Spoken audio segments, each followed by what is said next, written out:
Dios les bendiga mucho. Damos gracias a Dios por un día más de vida. Nos concede la dicha, el privilegio, una gran bendición poder estar hoy de pie, conscientes, ¿verdad? De su verdad. Y desde que hemos dado inicio a este servicio, ¿verdad? Nuestras almas dispuestas a alabarle, glorificarle y a reconocerle en nuestras vidas como nuestro Señor. Vamos a buscar en nuestras Biblias, en Primera de Tesalonicenses capítulo 3, seguimos considerando diversos temas importantes que se desprenden de este escrito de Tesalonicenses. Lo hemos hecho con los mensajes anteriores. Lamentablemente tuvimos problemas técnicos para que pudiesen permanecer esos archivos, pero esperamos en Dios seguir aprendiendo de la tecnología un poco, ¿verdad? A fin de que otros que no necesariamente se congregan con nosotros puedan llegar a escuchar el mensaje, y a veces también por causa de hermanos que muchas veces no pueden llegar aquí, sería una bendición que lo puedan ver la transmisión, o eventualmente si no pueden ver justamente en el momento de la transmisión el mensaje, luego en la página se sube y está allí para que en la semana también lo puedan ver. Damos gracias a Dios por todas estas cosas, y Dios añada sabiduría para hacer el uso apropiado de estas cosas a fin de glorificar el nombre de nuestro Cristo. En Primera de Tesalonicenses, el capítulo 3, vamos a dar lectura a partir del verso 1. Dice: por lo cual, no pudiendo soportarlo más, acordamos quedarnos solos en Atenas, y enviamos a Timoteo, nuestro hermano, servidor de Dios y colaborador nuestro en el Evangelio de Cristo, para confirmaros y exhortaros respecto a vuestra fe, a fin de que nadie se inquiete por estas tribulaciones, porque vosotros mismos sabéis que para esto estamos puestos, porque también estando con vosotros os predecíamos que íbamos a pasar tribulaciones como ha acontecido, y sabéis, por lo cual también yo, no pudiendo soportar más, envié para informarme de vuestra fe, no sea que os hubiese tentado el tentador y que nuestro trabajo resultase en vano. Padre, te damos gracias por tu amor, por tu gran misericordia, por tu gran bondad. Gracias, Señor, por esta oportunidad que nos has concedido. Tu gracia ha permitido que estemos aquí reunidos y que nuestros corazones estén dispuestos, Señor, a atesorar tu verdad, tu bendita verdad, verdad eterna. Señor, gracias por las maravillas que has hecho en nuestra vida, sobre todo gracias por la salvación de nuestras almas, el perdón de nuestros pecados. Gracias, Señor, por tu amistad, por tu ternura, por tu amor genuino, sincero, fiel. Gracias porque tú nos sustentas, nos alientas, nos fortaleces. Bendícenos a través de tu palabra, ministra nuestros corazones, y que estemos en la plena disposición, Señor, de ser enriquecidos con esta verdad a fin de andar conforme a tu voluntad. Gracias una vez más por Cristo Jesús. Amén y amén. En los pasados mensajes resaltamos en su contexto algunas cosas importantes como la iglesia ideal, el cristianismo ideal o cristiano, ¿verdad? Ideal. En esta ocasión nos ocupamos de la importancia de afirmar nuestros corazones como hijos de Dios, y es que la palabra clave, o que pasa a ser importante en este capítulo, pasaje y contexto, no es otra que afirmar. Para Pablo es importante que los nuevos cristianos, sobre todo, atraviesen tiempos de prueba y aflicción, por el hecho de que las pruebas y tribulaciones, como bien hemos estado estudiando en las lecciones pasadas y seguiremos estudiando en las lecciones futuras, tienen la intención de parte de Dios de formar ese carácter de Cristo en nuestras vidas y nos ayudan a madurar espiritualmente. El resultado de estas pruebas que Dios permite en nuestra vida es un cristiano más maduro, que nuestra fe sea una fe, ¿verdad?, más madura. Y es importante apreciar que, dado que las situaciones y las adversidades a nuestra vida por ser cristianos deben ser esperadas, van a llegar, o sea, no es algo que nos deba sorprender porque estas cosas acontecerán en la vida nuestra. Para Pablo es importante que principalmente en ese contexto cristianos recién conversos entendieran que sus corazones afirmados sería determinante para poder resistir las pruebas que iban a sobrevenir a la vida de cada uno de ellos. Pero esta no es una verdad que solamente es importante para aquellos que recién se inician al cristianismo, sino que seguirá siendo una verdad importante para todos los cristianos, aquellos que incluso han madurado en la fe. Yo sé, con el pasar del tiempo, independientemente de mi grado de comprensión teológica, independientemente de mi grado de comprensión bíblica, independientemente de que esté consciente de la obra que Cristo ha realizado en mi vida y por el hecho de que yo puedo ver el resultado, la consecuencia, el impacto del Espíritu Santo que mora en mí al permitirme, por gracia, reflejar virtudes que Cristo mismo reflejó. A pesar de ello, yo siempre debo vivir y debo estar consciente de la importancia de continuamente afirmar mi corazón con la verdad. Que mi corazón esté anclado a esa verdad, ¿verdad? Que esté solidificado en esa verdad escritural, que es el parámetro, norma para el cristiano, de vida, ¿verdad? Para el cristiano. Pero que no solamente se trata de acumular conocimiento, no es adquirir conocimiento, sino que la intención de estas verdades es que las mismas transformen nuestra vida y así debemos permitirlo, ¿verdad? Teniendo toda la intención con esa verdad de poner por obra la misma para que ella afecte realmente nuestro ser, nuestra vida. Pablo no está satisfecho simplemente con que estas personas hayan sido salvas. Es maravilloso celebrar cada vez que alguien, ¿verdad?, da este paso, que alguien es atraído por la gracia del Señor, por el poder de Cristo, y que voluntariamente confiese al Señor, se arrepienta de sus pecados y confíe en su benevolencia, en su salvación. Esto es maravilloso, es de celebrarse y de hecho es lo que la iglesia debe siempre que anhelar. Es la razón por la cual nosotros estamos sobre la faz de esta tierra aún. Esa es la misión, que nosotros podamos seguir declarando, pregonando esta verdad, a fin de que cada día sean muchos más los que se vuelvan a Dios y conozcan a Cristo y Cristo comience a ser el Señor de sus vidas. Eso es maravilloso, motivo de alegría y de gran regocijo.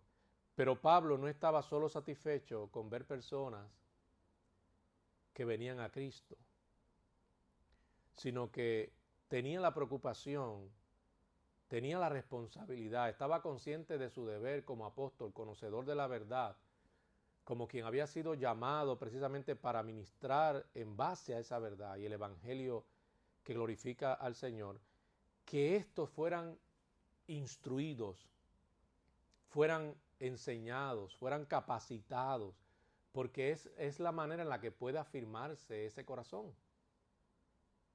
Siendo un desconocedor de las verdades eternas, no se puede afirmar el corazón. ¿Qué tendríamos si eso aconteciere?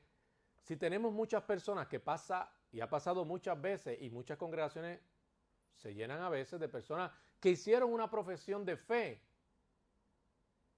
y hubo un estallido de alegría en ese momento en el que eso acontece, pues claro, trae alegría, pero al descuidarse la parte fundamental e importante de instruir, de discipular, de educar con la verdad, muchas veces lo que tenemos o el resultado de esto son profesiones superficiales. Muchas veces no son necesariamente conversiones reales. Y para Pablo era importante asegurarse de lo que ellos habían entendido con relación a la necesidad de ser salvos. Por eso es que yo no soy totalmente apático a este tipo de campañas que acostumbré ver, en las que estuve presente, y de hecho, por eso mismo es que lo digo, ¿verdad? Y puedo ser crítico al respecto.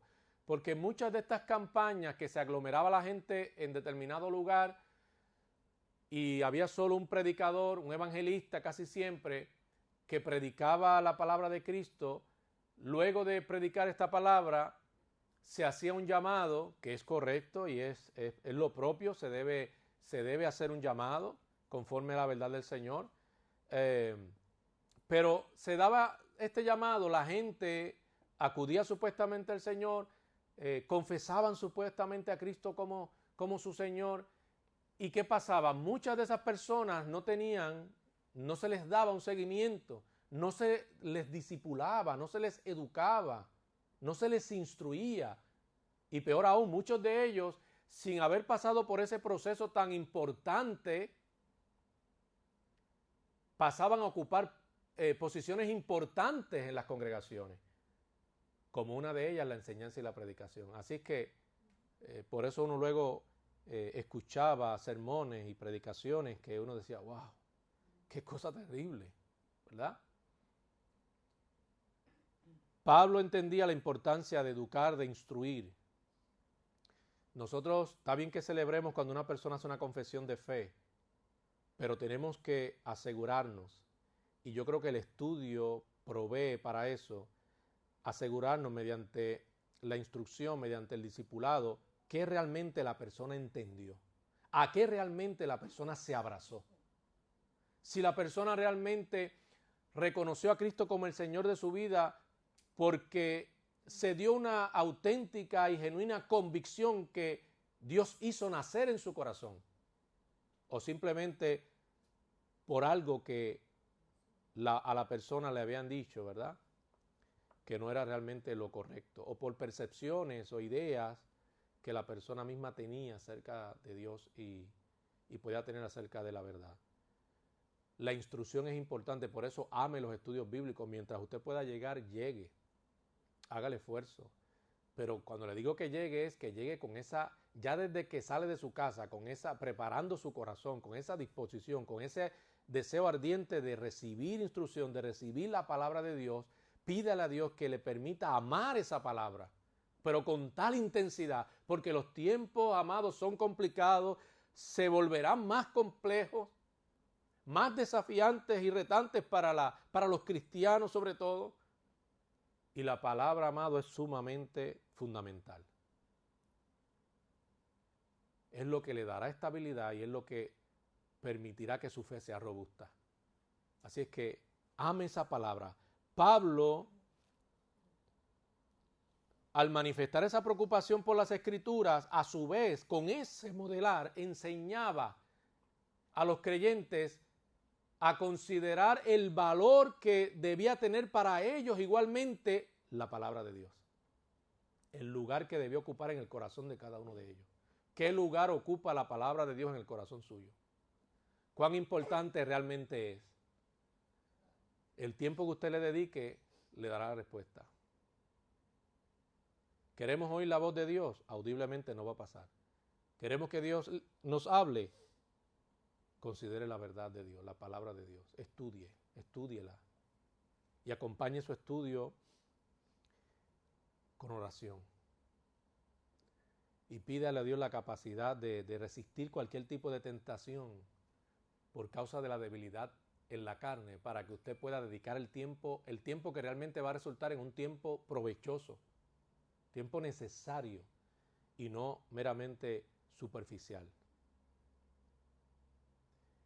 Miren la manera o los medios, pudiéramos decir, a través de la manera en la que Pablo manifiesta esta importancia en la palabra de Dios respecto a los recién conversos, pero que también, ¿verdad?, trasciende y se aplica a todo creyente aún maduro en la fe.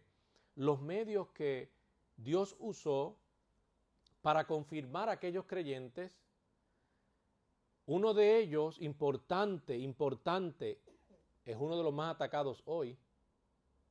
Analice bien lo que le voy a decir. Los hombres que Dios colocó en las congregaciones, los ancianos. Si hay algo que es despiadadamente atacado, fuertemente atacado, sobre todo hoy día, son las posiciones pastorales. Así es que no dude que el enemigo tiene sus cañones bien dirigidos a la pastoral de las iglesias. ¿Por qué le digo esto? Cuando las congregaciones, la que sea que usted vaya, cuando las congregaciones tienen hombres como Pablo, como Timoteo, tienen hombres que realmente aman la verdad bíblica, las congregaciones deben dar gloria a Dios por ello y deben aprovechar al máximo el que Dios le haya provisto a hombres capacitados, pero sobre todo con ese celo por la verdad de Dios. Aproveche todo lo que pueda aprender con esos hombres que Dios pone precisamente para nutrir el rebaño. Claro, no me refiero a solamente que usted observe y considere como solamente importante su comprensión teológica, sino como bien Pablo también dice, su carácter. Si tiene buen conocimiento, pero también vive conforme al Evangelio, es decir, es un ejemplo a la grey, ámelo y dele gracias a Dios por ellos. E incluso pida a Dios que levante más como esos. Sobre todo porque en este tiempo hay una escasez. Se están levantando muchos hombres con un llamado genuino, sí, que se están capacitando con un gran celo, con buen testimonio, pero todavía, amado, se necesitan muchos más. Y sobre todo hoy día que prolifera, amado, una de cosas, una de herejía y una de mentira, son necesarios.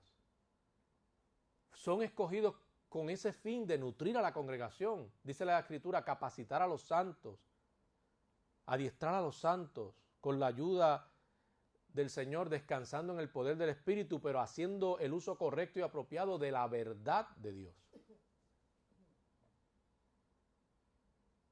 El joven Timoteo representó una gran ayuda para el apóstol Pablo. Y Pablo fijó su mirada en Timoteo y sabía que este era un joven que tenía llamado.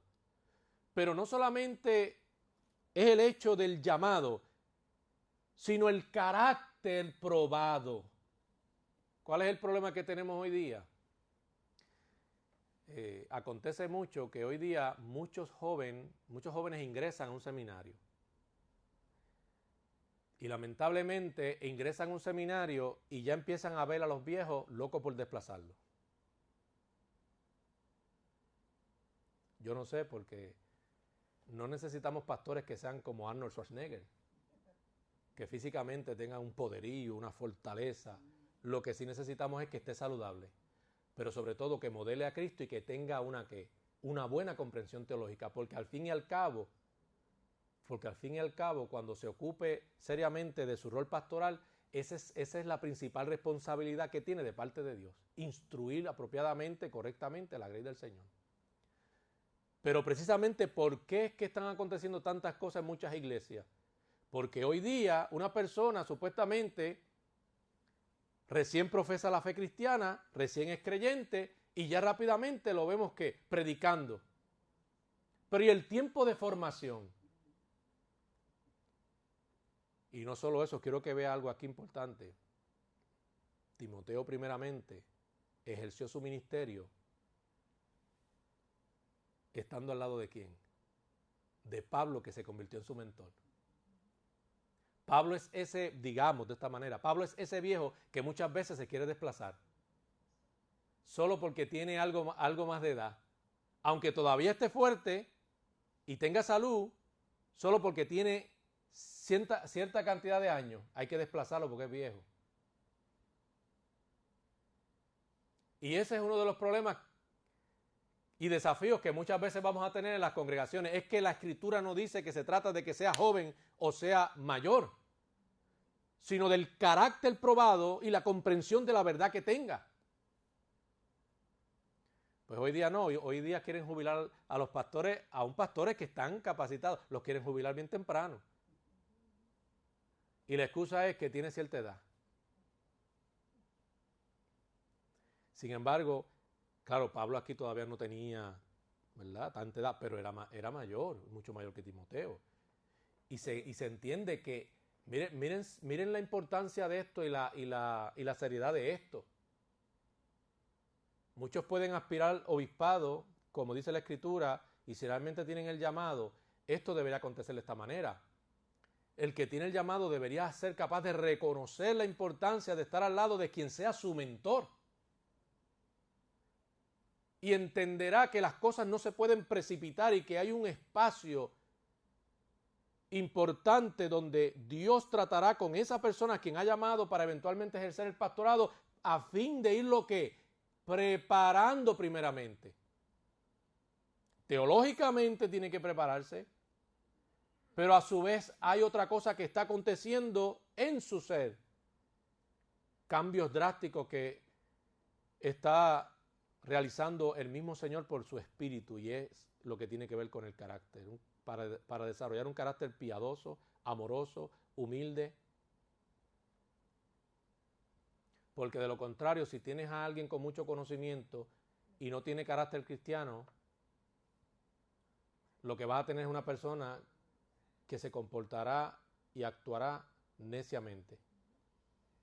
Lo que le llamamos acá en el criollo un buen qué.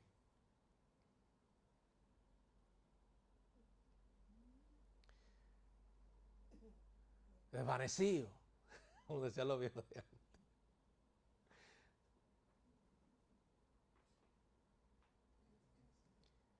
La palabra usa el término neófito. Tendrás un neófito. ¿Y qué pasa con el neófito? Que hace más daño que bien. Hace uso y emplea la palabra, pero sin el amor y la misericordia que le debe acompañar. Y será alguien que al final será alguien que lo que estará es regañando más que instruyendo.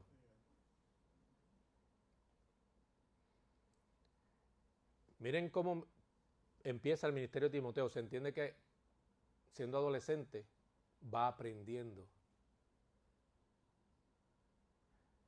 y va ganando experiencia.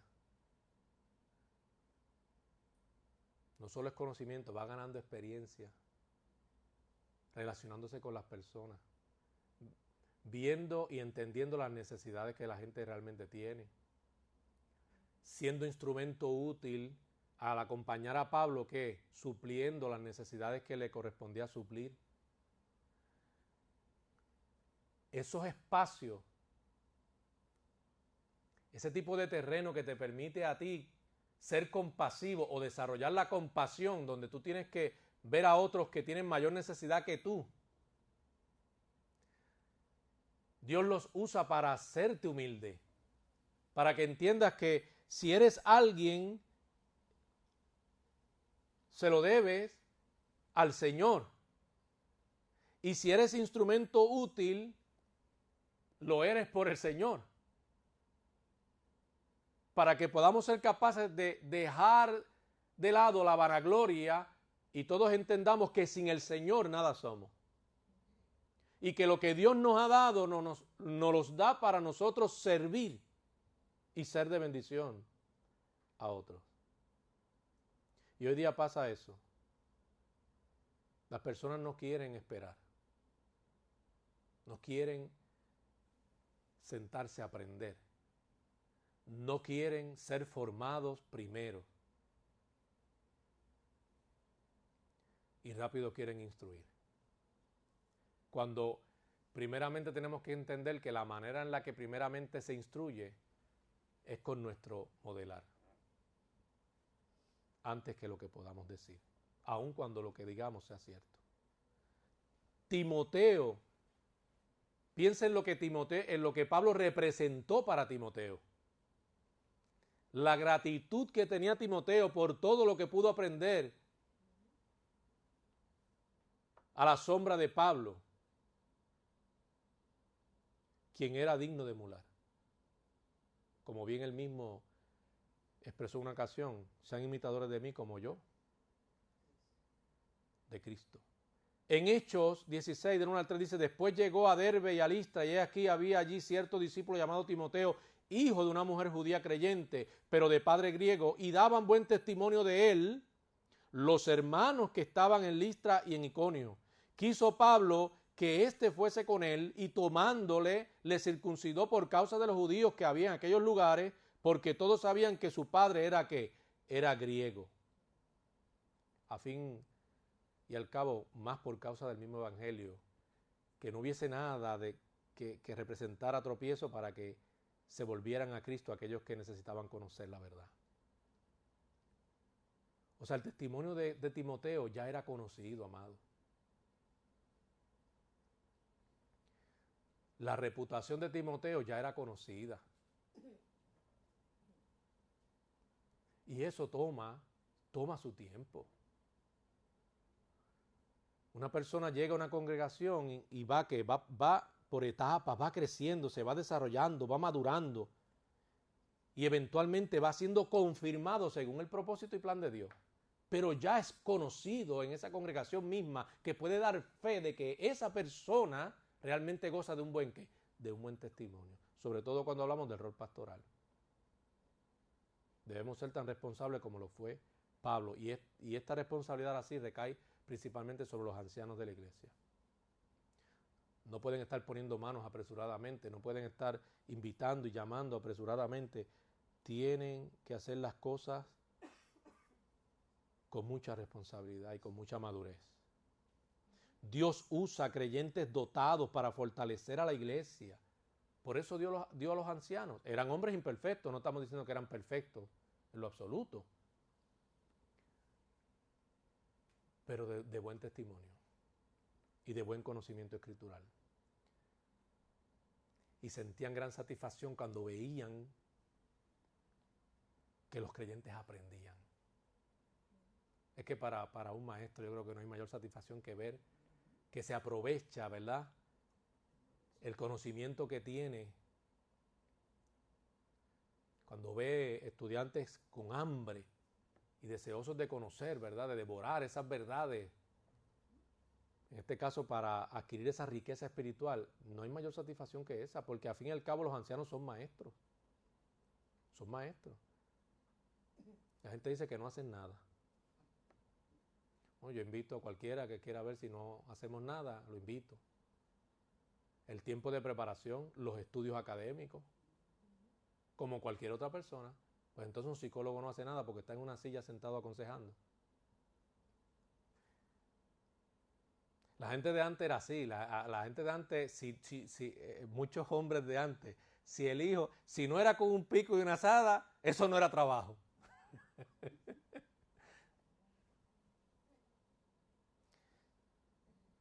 Hay trabajos que son menos activos, pero son trabajos. El orar, la disposición de estar para aconsejar, prepararse para instruir.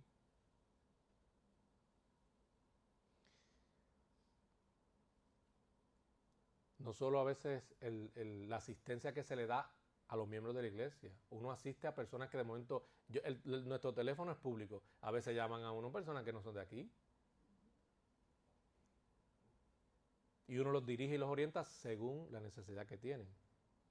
Y muchas veces uno trata de ocultar si realmente tienen necesidad real, porque también hay mucha gente que se quiere aprovechar a veces, ¿verdad? Así es que Dios concede y da a su iglesia hombres que sean fieles. Efesios 4, por ejemplo, dice: yo pues preso en el Señor os ruego que andéis, Pablo hablando, como es digno de la vocación con que fuisteis, ¿qué? Llamados. El 15:32 dice en Hechos: y Judas y Silas, como ellos también eran profetas, consolaron y confirmaron a los hermanos con abundancia de ¿qué? De palabras. Pablo estaba dispuesto a quedarse en Atenas solo con tal de que Timoteo pudiera volver a Tesalónica a fin de animar a aquellos creyentes y confirmarlos en la fe. Los sacrificios que hacían, y en ellos uno ve dónde realmente estaba puesto su corazón. Amaban realmente la grey y querían lo mejor y deseaban lo mejor y buscaban lo mejor para la congregación. Si nosotros como miembros de iglesias, todos, adoptamos a los nuevos cristianos, los animamos, los enseñamos y nos hacemos compañeros de milicia espirituales para ellos, amados, muchas de las bajas en las congregaciones se reducirían. Pero no olvidemos que no es solo labor de los pastores, por eso le expreso eso que le acabo de expresar, sino de todos. Todo el que llega debemos estar dispuestos a adoptarlo, todos nosotros, amarlos, a instruirlos, ayudarlos a que puedan crecer en el Señor, todos. Y claro, hay que estar libre de prejuicios para cumplir con la voluntad del Señor. Hay que mirar con los ojos compasivos de Cristo y sobre todo ver el corazón, la verdadera necesidad que tiene esa persona antes de enfocarnos solamente en lo externo. Esa persona tiene una necesidad real de Cristo en su vida. Eventualmente las demás cosas van a ir cambiando porque el Señor es el que hace la obra en la vida de estas personas. Nosotros le declaramos esa verdad si están dispuestos y desean escucharla. Tampoco puedes obligar a alguien a que la escuche, ¿verdad? No puedes obligar a nadie a ser cristiano. Hay otras cosas importantes que hace para afirmar los corazones. Le escribe una carta. Muchas veces, aunque los ancianos no podían estar presentes en estas congregaciones físicamente, no estar allí con ellos y fundirse en un abrazo cariñoso y amoroso, que lo anhelaban tanto, le escribían. Y era una manera de dejarles saber el lugar que ocupaban en el corazón de ellos, la importancia que tenían para ellos, sobre todo por causa del llamado que tenían estos hombres de parte de Dios, a quien rendirían cuenta por esa grey. El creyente se edifica por la palabra de Dios, entienda, por la palabra de Dios, no por los brincos, no por los saltos, no por las lenguas. Se edifica por la palabra de Dios. Más palabra, menos emociones.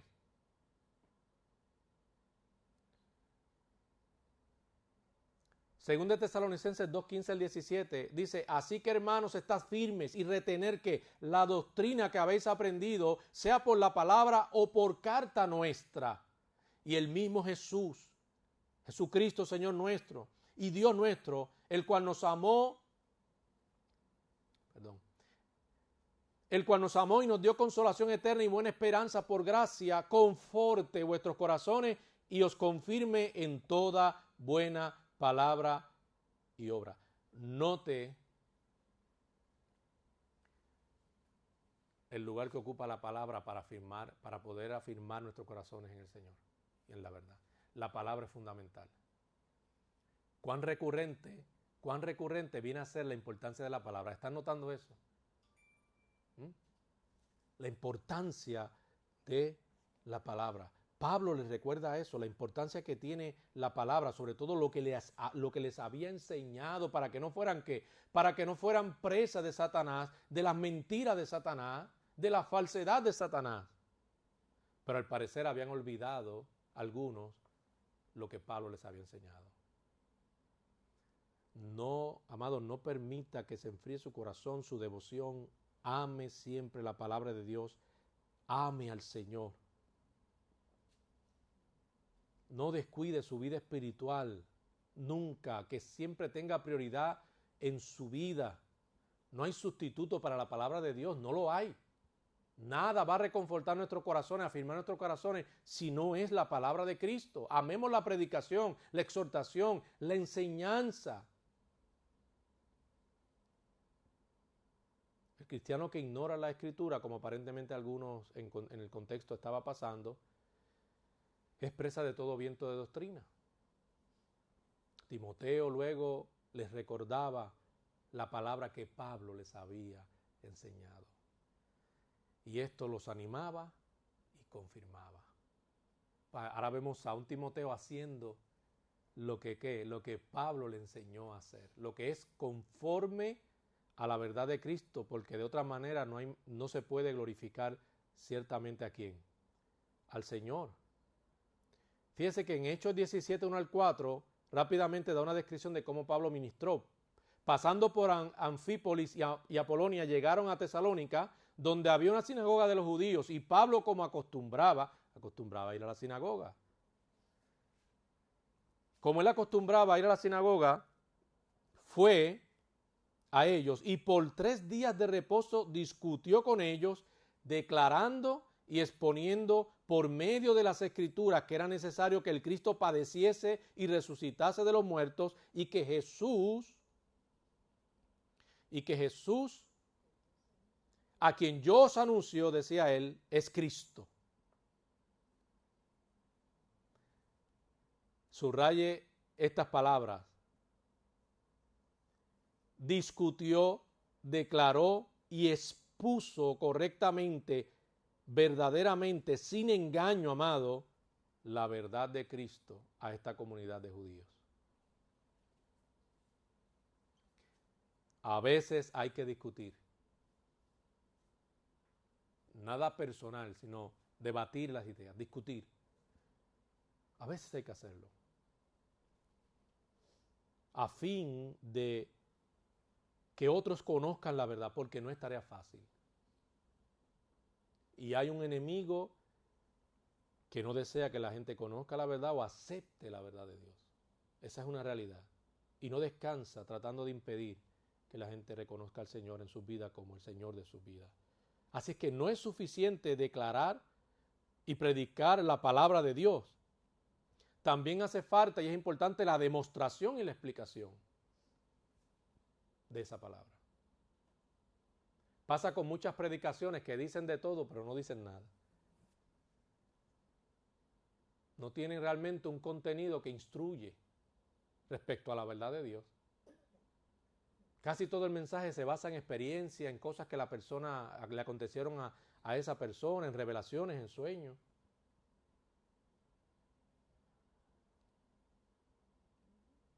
No es suficiente predicar y declarar, sino la demostración y la explicación de esa palabra es necesario.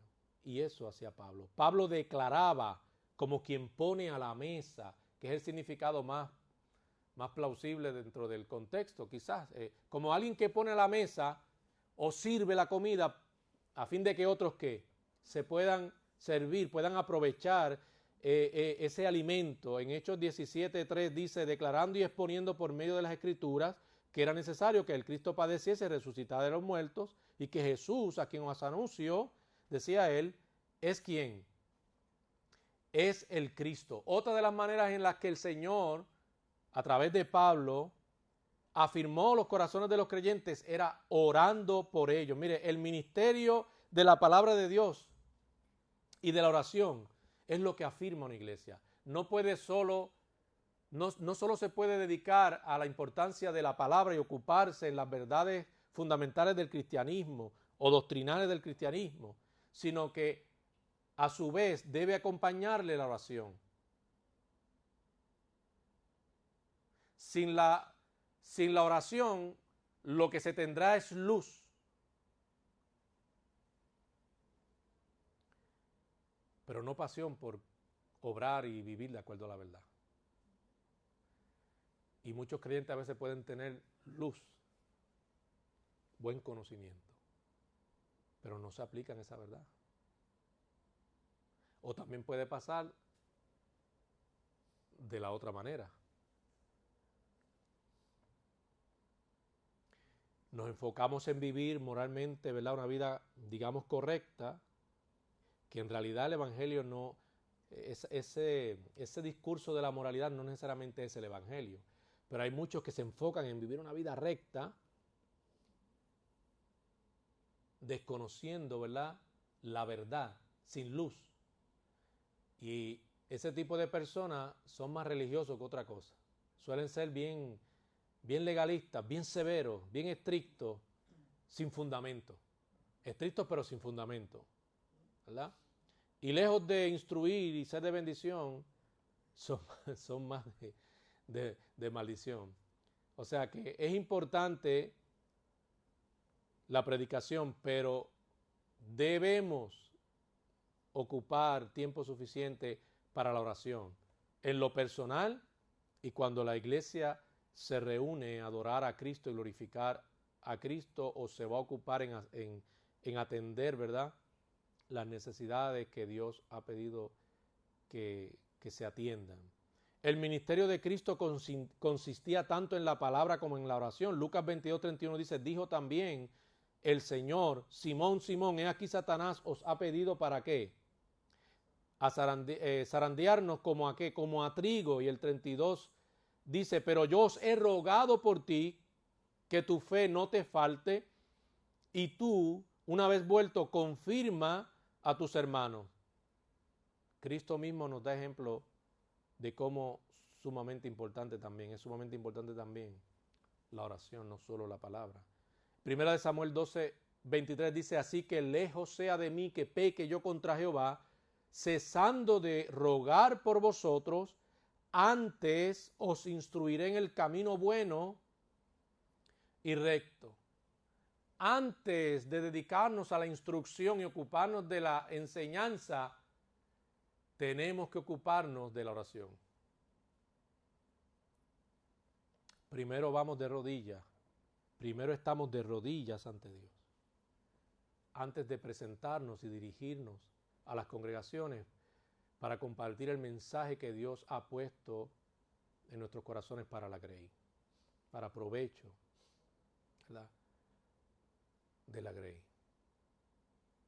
La preocupación de Pablo no era tanto la seguridad o felicidad de ellos como mucho del evangelio que escuchamos en muchas congregaciones. Esa no es la prioridad, la felicidad, como lo concibe el mundo hoy día, ¿verdad? De eso no es lo que debemos preocuparnos, y no necesariamente esa es la prioridad. En ese capítulo en específico, la palabra fe se emplea unas 5 veces. Así que la importancia aquí no es la felicidad, sino la fe. Y llama la atención que al no ser la felicidad y ser la fe, entonces el Evangelio nos habla de algo contrario a lo que muchos quieren hacernos ver. El llamado de venir a Cristo no es para ser felices, como la gente piensa o concibe la felicidad en este mundo. Y el hecho de que se enfatice en la fe es todo lo opuesto.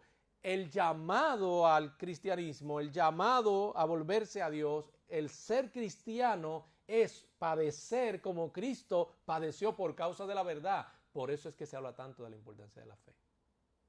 Porque a la fe nos lleva al pensamiento de que tienes que soportar, tienes que resistir, tienes que pasar por pruebas y dificultades. Y no olvidemos en el contexto en el que estas cosas acontecen. No olvidemos cómo muchos creyentes sufrían por causa de la verdad. Pedro mismo consoló a los cristianos con el mismo pensamiento de Pablo, con esa misma verdad, a fin también de lo mismo, de afirmar los corazones de los creyentes. Cuando le decía que evidentemente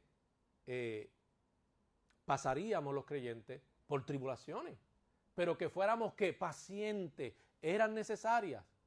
Pasaríamos por ellas, pero eventualmente tendrían un mayor peso de gloria. ¿Por qué? Por lo último que ahora vamos a tocar.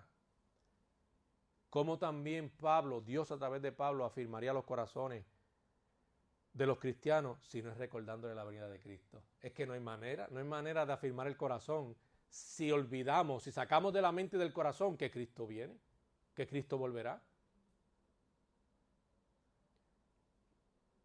No se puede, amado. Tenemos que continuamente, siempre tener en nuestra mente, como fieles expectantes, el retorno de Cristo. Como ya hemos notado antes, el tema de las epístolas de Tesalonicenses en la segunda venida de Cristo, ninguna verdad confirma al creyente con más rapidez o mejor que precisamente el tema del regreso o el retorno de Jesús. Ningún tema mejor para afirmar el corazón del cristiano. ¿Por qué? Porque te invita a ¿qué? A cuidar tus pasos. Cristo viene. Es decir, no viviendo como si no viniera, sino todo lo contrario, viviendo pensando que ese mismo día puede ser el día en el que el Señor regrese y yo consciente que tendré que dar cuentas a Él. Todos tendremos que dar cuentas al Señor. En medio de la prueba y la tribulación, estos creyentes podían tener seguridad y animarse con tal promesa. Esa es una promesa de ánimo, amado. Es una promesa que anima. Cuando pasamos por tribulaciones, de hecho, no sé si es su caso, pero cuando hemos tenido que atender personas que están pasando por situaciones difíciles, yo creo que es un tema que difícilmente pueda obviarse. Es un tema que sale a relucir. Cuando estaremos con el Señor, la importancia de saber y recordar que Cristo va a volver, que las cosas están difíciles, pero Dios pondrá punto final a toda esta situación, a la maldad, según su propósito, según, ¿verdad?, su sabiduría y conscientes de que Él es que Él es soberano. Pablo ansiaba afirmar los corazones de estos hermanos para que fueran ¿qué? Irreprensibles. 5:23 de 1 de Tesalonicenses dice: y el mismo Dios de paz os santifique por completo y todo vuestro ser, espíritu, alma y cuerpo sea guardado irreprensible para la venida de nuestro Señor Jesucristo. La expectación diaria de la venida de Cristo ayudará a que nuestras vidas se mantengan limpias, libres de maldad. Vamos a orar al Señor. Vamos a hacer esta oración a Dios. Pidamos al Señor que se glorifique en nuestras vidas y nos ayude. Padre, gracias por tu amor, gracias por tu misericordia, gracias por tu bondad. Gracias, Señor, porque tú haces tantas cosas maravillosas. Gracias, Señor, porque eres fiel, porque tú nos cuidas, porque tú nos sustentas, porque tú nos concedes gran bendición. Ayúdanos siempre, Señor. Cuida de nosotros, líbranos del maligno.